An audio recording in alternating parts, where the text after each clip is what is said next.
My waiter dropped a note with the check that said, "Leave through kitchen, now."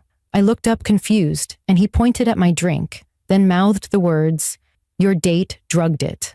When I stood up to leave, my date grabbed my wrist, and everything I thought I knew about online dating changed forever.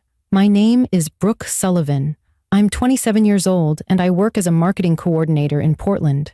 The man sitting across from me that night was Tyler Grant. At least that's what his dating profile said. He was 30, claimed he worked in finance, and seemed perfect when we matched 2 weeks earlier. The person who saved my life was Marcus Rivera, a 25-year-old waiter and college student who was brave enough to get involved when he saw something wrong. My best friend and roommate, Shayna, had pushed me to start dating again after my breakup, and my older brother, Kevin, who's a police officer, had warned me to be careful meeting strangers online. Before we go further, drop a comment and tell me where you're watching from, and hit that subscribe button, because this story might just save your life someday. 6 months before that night, I ended a 4-year relationship with my high school sweetheart, David. The breakup was mutual and friendly, but it left me feeling completely lost. I'd been with him since I was 21, and suddenly I was single and had no idea how to date as an adult. I moved into a 2-bedroom apartment with my best friend Shayna, who's a graphic designer and has always been the more outgoing one between us. She kept telling me I needed to get back out there and meet people, but I wasn't ready. I threw myself into work instead, taking on extra projects and staying late at the office to avoid thinking about being alone. 3 weeks before the incident, Shayna finally convinced me to download a dating app. I was really hesitant because the whole thing felt overwhelming and kind of scary. She sat with me while I set up my profile and promised she'd help me screen any matches. That's when I matched with Tyler Grant. His profile looked great. He said he worked in financial consulting, loved hiking and trying new restaurants, and was looking for something serious, not just casual dates. His photos showed him at mountain trails, at nice restaurants, always smiling and looking friendly and normal. We started messaging, and the conversations flowed easily. He asked thoughtful questions about my job and my interests. He seemed genuinely kind.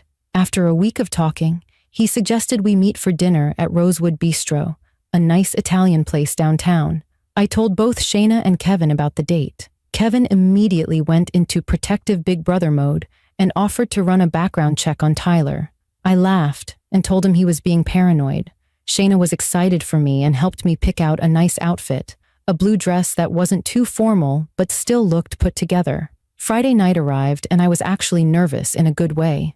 I met Tyler at the restaurant at 7, and he was already there waiting, which I appreciated. He looked exactly like his photos, maybe even better in person. He was wearing a nice button-down shirt and jeans, and he greeted me with a warm hug that felt appropriate, not too forward or awkward. We were seated at a corner table with candles and soft lighting. The conversation started flowing immediately. Tyler asked about my marketing work, my hobbies, my family. He shared stories about his job and mentioned he had a younger sister he was close with. He talked about wanting to travel more and asked where I'd always wanted to go. Everything felt easy and natural. After about 30 minutes, I actually texted Shayna under the table saying the date was going really well and that she'd been right about giving this a try. We ordered appetizers to share and then our main courses. Tyler suggested getting a bottle of wine, but I said I'd prefer just one glass since I'd driven myself there. He ordered a cocktail for himself and a glass of white wine for me. Our waiter, Marcus, was friendly and attentive. The food was delicious, and Tyler told this funny story about a camping trip that went wrong, and I found myself laughing genuinely for the first time in months. I started thinking maybe this could actually turn into something real. Maybe online dating wasn't as scary as I'd thought. Tyler excused himself to use the restroom after our food arrived. He was only gone for a few minutes. When he came back, he immediately asked if I'd tried my wine yet.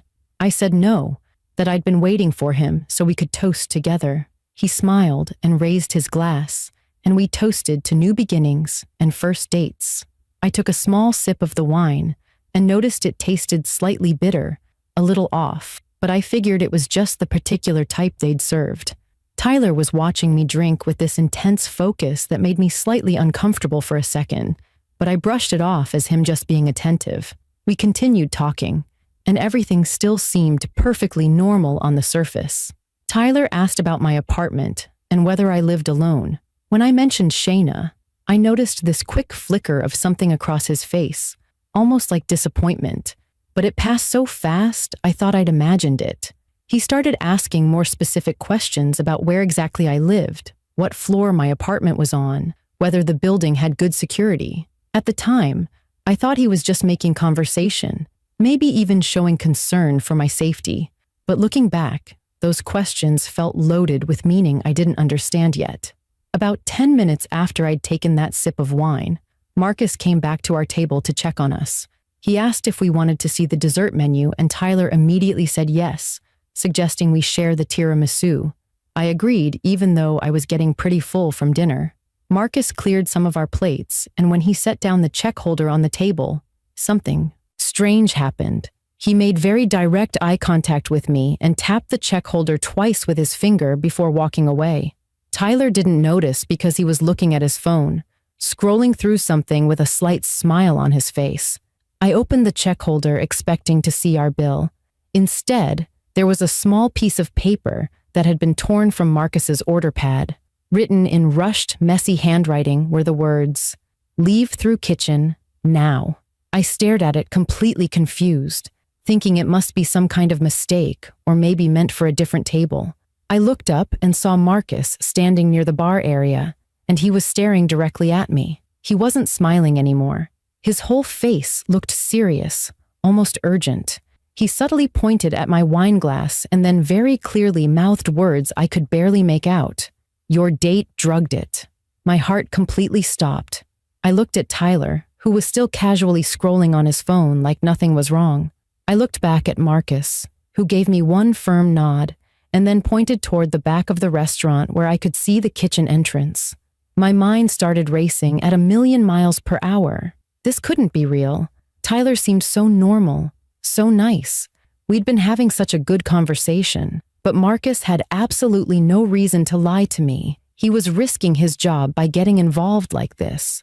I thought about how Tyler had watched me drink that wine with such intense focus. I remembered the bitter taste that seemed wrong. I realized I'd only taken one tiny sip and suddenly felt incredibly grateful I hadn't drunk more. My hands started shaking so badly I had to put them in my lap under the table so Tyler wouldn't see. I needed to think clearly and figure out how to get out of this situation without Tyler realizing I knew what he'd done. I glanced at my wine glass again, still sitting there mostly full, and my stomach turned. Tyler looked up from his phone right then and smiled at me, and for the first time all evening, his smile looked completely wrong. It didn't reach his eyes. It looked fake and dangerous and predatory. He asked if I was feeling okay because I looked pale. I forced myself to smile back and said I just needed to use the restroom. I started to stand up, but Tyler reached across the table and gently put his hand on mine, suggesting we should order that dessert first and I could go after. His touch made my skin crawl. Every instinct in my body was screaming that something was very wrong. I sat back down, trying desperately to act normal and calm. Tyler signaled Marcus over and ordered the tiramisu plus another glass of wine for me. Marcus looked at me with clear concern in his eyes, but I couldn't figure out how to communicate with him without Tyler catching on.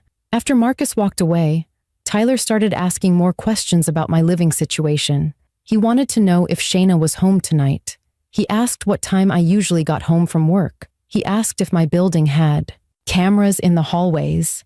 Every single question felt like a trap. I told him again that I really wasn't feeling well and needed the restroom. Tyler offered to walk with me to make sure I was all right. I insisted firmly that I was fine and just needed a minute alone. When I stood up this time, I felt genuinely dizzy. Maybe that one sip was affecting me, or maybe it was pure adrenaline and fear coursing through my body. Tyler stood up too and said he'd walk me there anyway.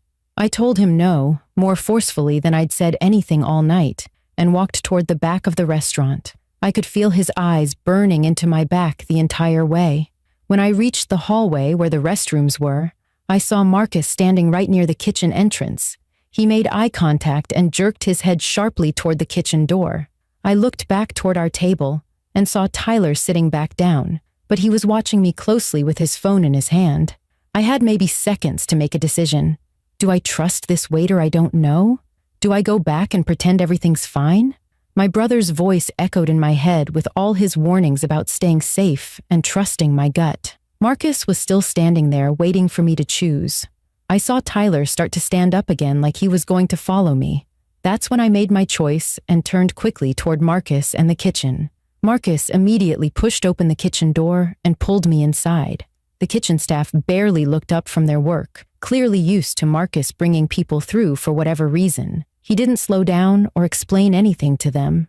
He just kept moving, leading me past the cooking stations where chefs were plating dishes, past the dishwashing area where someone was spraying down pans, straight toward a back door with a glowing exit sign above it. My heart was pounding so hard I could hear it in my ears and feel it in my throat. Marcus pulled out his phone while we were walking and asked for my name. When I told him I was Brooke, he asked if there was someone I could call to come pick me up right away. I immediately thought of Kevin. Marcus told me to call him right now, this second, while we were still moving toward the exit. He pushed open the emergency door, and we stepped out into a dark alley behind the restaurant. The cool night air hit my face, and I realized my whole body was shaking uncontrollably. I could barely hold my phone steady enough to find Kevin's number. I called Kevin, and he answered on the first ring, immediately asking if I was okay because I never called him this late on a Friday. I could barely get the words out. My voice was shaking so badly I didn't even sound like myself. I told him I was in the alley behind Rosewood Bistro, that my date had put something in my drink, and that I needed him to come get me right now. Kevin's entire tone changed instantly from relaxed to intense and focused. He asked if I was safe, if I was alone, if the guy had followed me outside. Marcus took the phone right out of my trembling hands and introduced himself to Kevin. He explained that he was the waiter who'd seen what happened and that we were in the back alley waiting. He promised Kevin he wouldn't leave me alone and that we'd stay right there until he arrived. Kevin said he was 15 minutes away and told Marcus to keep me on the line the entire time. While we waited in that alley, Marcus explained everything he'd seen. He said he'd been working as a waiter for 3 years and had learned to watch customers carefully, to notice things that seemed off. When Tyler went to the bathroom earlier, Marcus had been clearing plates from a table nearby. He saw Tyler come back from the restroom, but instead of sitting down right away, Tyler stood behind his chair for just a few seconds, with his back blocking the view of most of the restaurant. Marcus saw him pull something small from his pocket, saw his hand move quickly over my wine glass. It happened so fast, maybe 2 seconds total, that Marcus almost convinced himself he'd imagined it. But then Tyler sat down and immediately asked me if I'd tried my wine yet, and Marcus knew for certain what he'd witnessed. He told me he'd seen something similar happen once before at a different restaurant where he'd worked 2 years ago.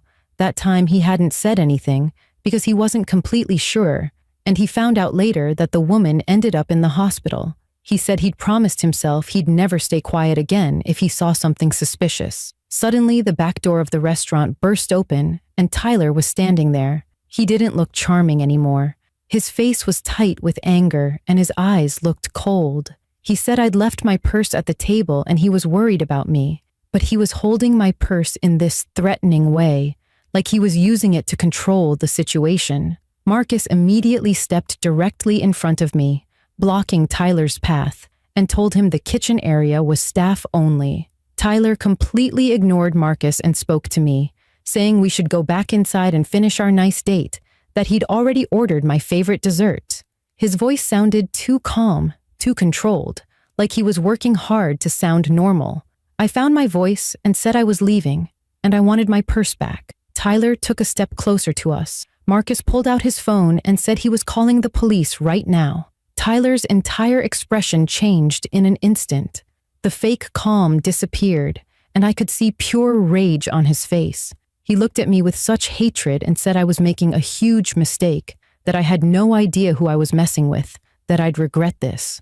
Right then, headlights flooded the alley. Kevin's truck came around the corner fast and screeched to a stop. He jumped out, still wearing his police uniform from his shift. He positioned himself immediately between Tyler and me, his hand resting on his belt near his weapon. He asked Tyler for his full name in his cop voice. Tyler's whole attitude shifted again. He said there'd been a misunderstanding, that we were just on a date. Kevin asked for identification. Tyler hesitated and said he'd left it in his car. Kevin radioed for backup and told Tyler he wasn't going anywhere. Within minutes, 2 more police cars pulled into the alley with their lights flashing.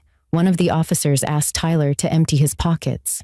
Tyler pulled out his wallet, his keys, his phone, and then a small Ziploc bag with 2 white pills inside.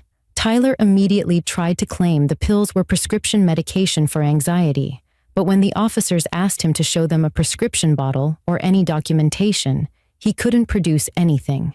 One of the responding officers, a woman named Officer Chen, picked up the baggie carefully and examined the pills under the alley light.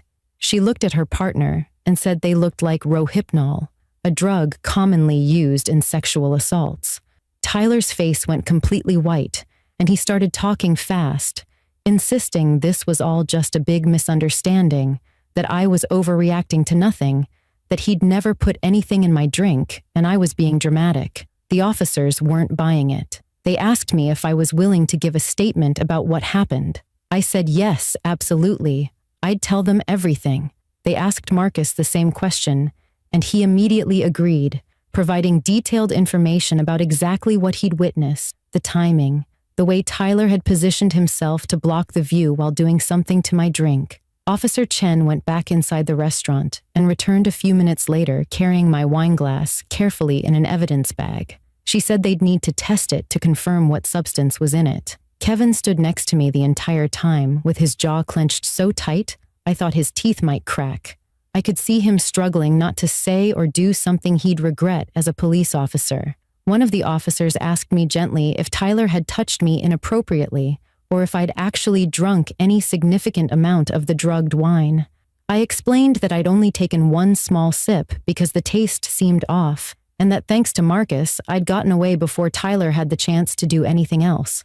The officer told me how lucky I was, and that the single sip probably wouldn't have been enough to seriously affect me, but if I'd finished even half that glass, I would have been in serious danger within 20 minutes. Tyler was handcuffed and put in the back of a patrol car. As they were walking him away, he turned and stared at me with such pure hatred that I actually took a step backward. He said I'd be sorry for ruining his life over nothing. Kevin moved forward like he was going to go after Tyler, but his fellow officers held him back, reminding him he couldn't get involved personally. I was asked if I felt well enough to go to the police station to give my full statement, or if I needed to go to the hospital first. I said I wanted to go to the station right away while everything was still fresh in my mind. At the police station, a detective named Detective Morrison took my statement in a private room. She was kind but thorough, asking me to recall every detail of the evening from the moment I arrived at the restaurant. While I was giving my statement, she received information from another officer who'd run Tyler's identification. She looked up from her computer screen with a grim expression and told me that Tyler Grant wasn't even his real name. His actual name was Tyler Hoffman, and he had 2 prior arrests for assault in different states, one in California and one in Nevada. He'd been using dating apps under fake names and slight variations of his real identity to meet women for at least 2 years. The financial consulting job was completely made up. Some of the photos on his profile were actually him, but others had been stolen from random social media accounts.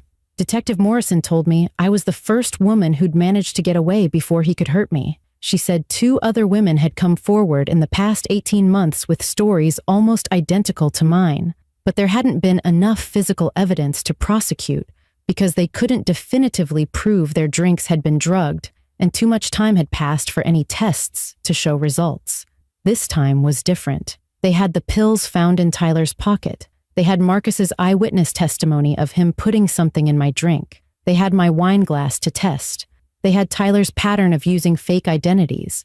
They had his previous assault charges.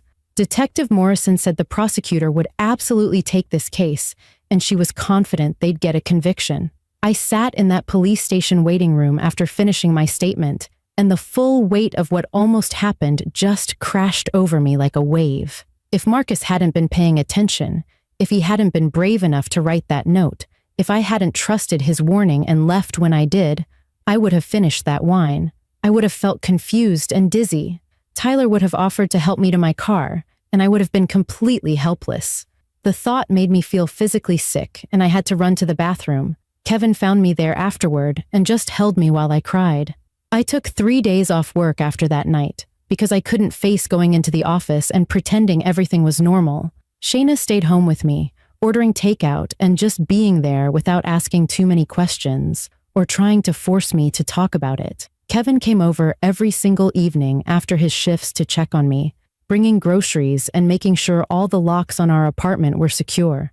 My parents called from Arizona where they'd retired, having heard what happened from Kevin. My mom wanted to fly up immediately, but I convinced her I was okay and had plenty of support around me. I deleted every single dating app from my phone.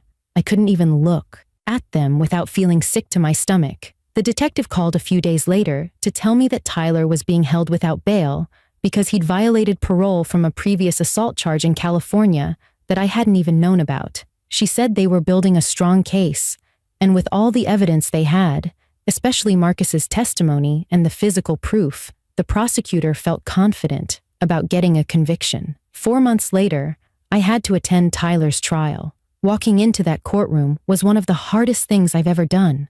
2 other women testified about their experiences with Tyler, and their stories were absolutely heartbreaking. He drugged them both, assaulted them, and then disappeared before they could properly identify him or get help.